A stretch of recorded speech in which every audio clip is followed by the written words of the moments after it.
E aí, pessoal, tudo bem? Domingão, e aí, como é que tá aí no Brasil? Como é que tá o clima? Tá praia, piscina, calorão? Aqui vai começar a nevar daqui a pouco às 11. Previsão de nevar de 11 da manhã a 9, 10 da noite. Então aqui não dá praia hoje. E aí, como é que tá as coisas por aí?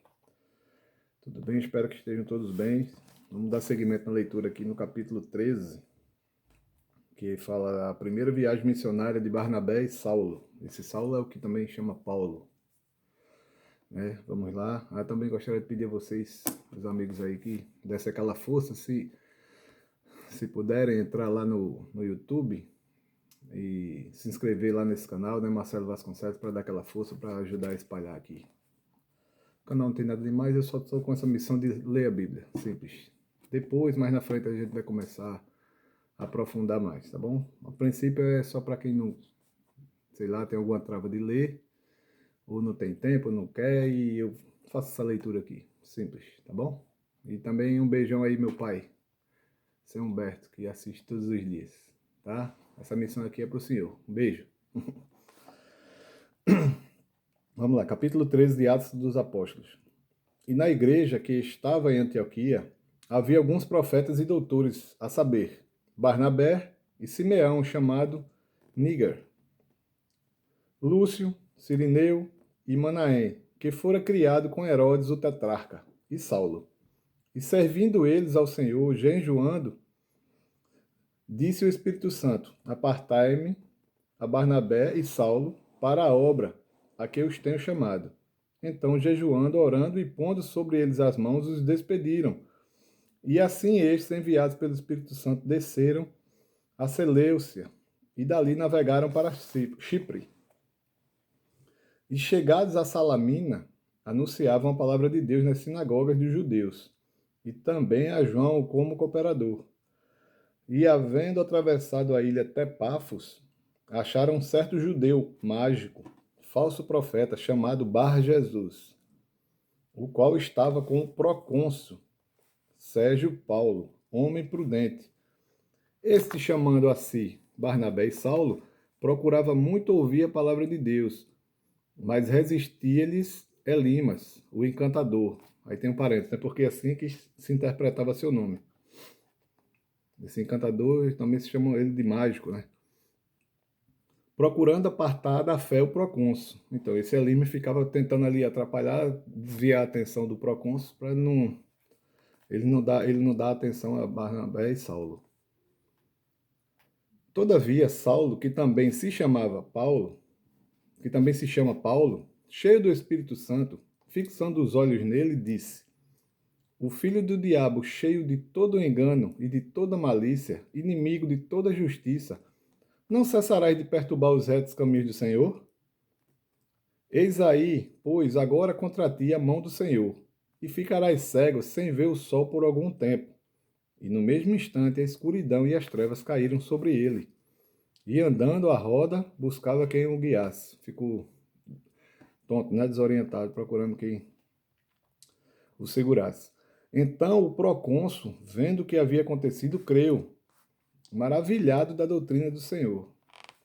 E partindo de Pafos, Paulo e os que estavam com ele chegaram a Perge, da Panfilha. Mas João, apartando-se deles, voltou para Jerusalém. E eles, saindo de Perge, chegaram a Antioquia, da Pisídia. Tá com essa só, né? Pode ser Pisídia. Não sei como pronuncia o mesmo nome lá, então vamos dizer da Pisídia, do jeito que a gente fala em português. Onde, entrando na sinagoga, num dia de sábado, assentaram-se. E depois da lição da lei e dos profetas, lhe mandaram dizer os principais das sinagogas: Homens e irmãos, se tendes alguma palavra de consolação para o povo, falai.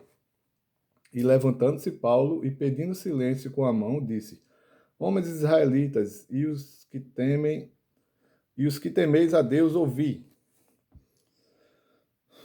O Deus deste povo de Israel escolheu a nossos pais e exaltou o povo, sendo eles estrangeiros na terra do Egito, e com braço poderoso os tirou de lá. E suportou os seus costumes no deserto por espaço de quase 40 anos, e destruindo nações da terra de Canaã, deu-lhes por sorte a terra deles. E depois disto, por quase 450 anos, lhe deu juízes, até o profeta Samuel. Depois pediram um rei, e Deus lhe deu por 40 anos a Saul, filho de Quis, homem da tribo de Benjamim. E quando este foi retirado, levantou-se-lhe como rei a Davi, ao qual também deu testemunho e disse: Achei a Davi, filho de Jessé, homem conforme o meu coração, que escutará toda a minha vontade. Da descendência deste, conforme a promessa, levantou Deus a Jesus para Salvador de Israel, tendo primeiramente João, antes da vinda dele, pregado a todo o povo de Israel o batismo do arrependimento. Mas João, quando completava a carreira, disse: Quem pensais vós que eu sou? Eu não sou o Cristo, mas eis que após mim vem aquele a quem não sou digno de desatar as alparcas dos pés. Homens e irmãos, filhos da geração de Abraão, e os que dentre vós temem a Deus, a vós vos é enviada a palavra desta salvação,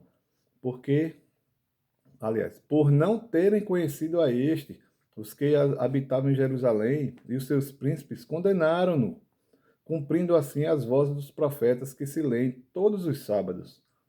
E embora não achasse alguma causa de morte, pediram a Pilatos que ele fosse morto. E havendo eles cumprido todas as coisas que dele estavam escritas, tirando-o do madeiro, o puseram na sepultura. Mas Deus o ressuscitou dentre os mortos, e ele por muitos dias foi visto pelos que subiram com ele da Galiléia a Jerusalém. E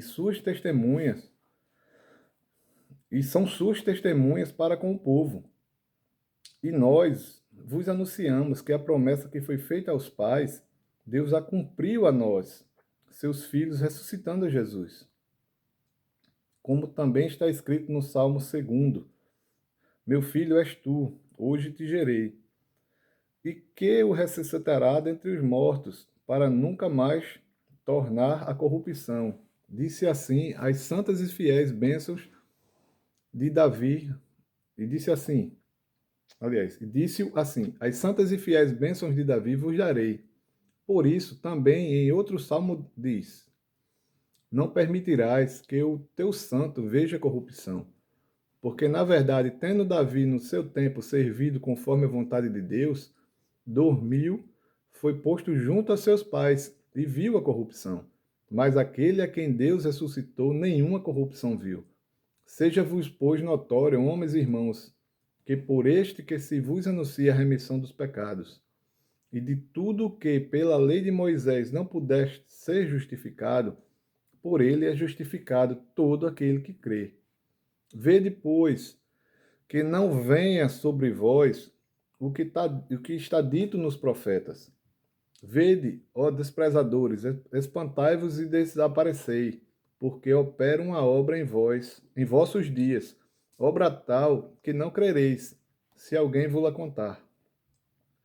E saídos os judeus da sinagoga, os gentios rogaram que no sábado seguinte lhe fossem ditas as mesmas coisas.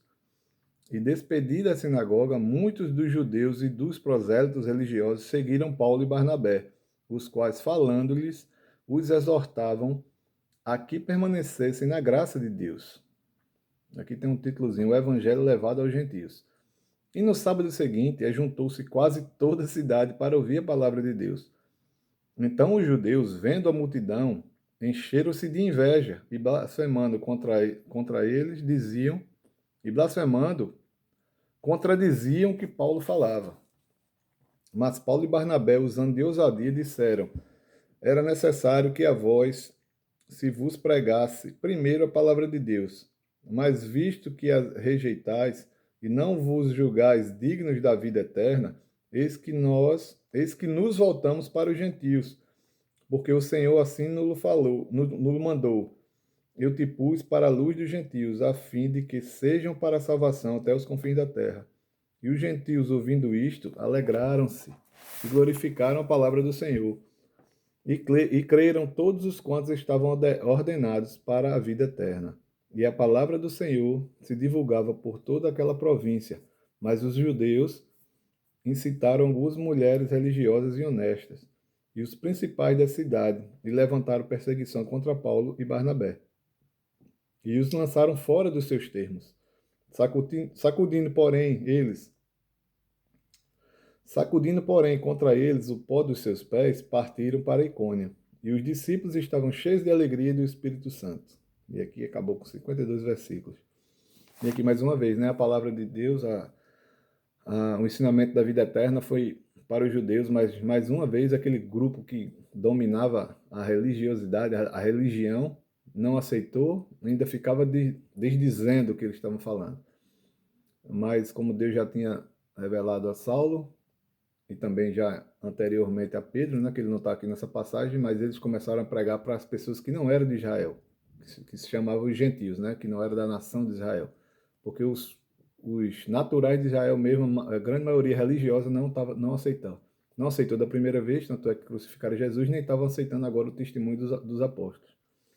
Mas é assim mesmo, até hoje lá em Israel, na nação Israel, a maioria são religiosos ainda e segue a tradição do Velho Testamento. Estão esperando ainda o profeta chegar, que é Jesus, que já veio, já ressuscitou e já está bem pertinho de vir de novo buscar a sua igreja, aqueles que creem. E esses que vão ficar lá batendo a cabeça no muro lá, vão ficar esperando o resto da vida, num lugar não muito bom, né?